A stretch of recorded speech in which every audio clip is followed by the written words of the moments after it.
சிரியாவில் நிலைமை அமைதியாக இல்லை. பிரச்சனை மிகவும் கடுமையாக தொடர்கிறது.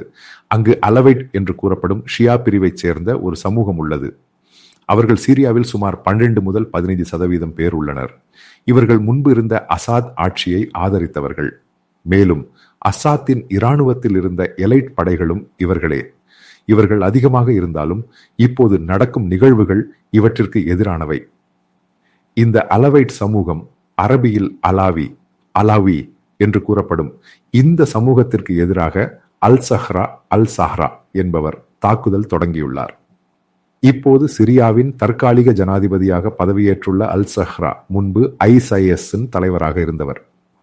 அங்குள்ள அரசு படைகள், அதாவது அல் சஹ்ராவின் குழு, இந்த அலவைட் சமூகத்திற்கு எதிராக தாக்குதல் தொடங்கியுள்ளது. முதலில் புரிந்து கொள்ள வேண்டியது, அலவைட் அல்லது அலாவி என்று கூறப்படும் இந்த சமூகம் ஷியா பிரிவில் ஒரு தனித்துவமான சமூகம்.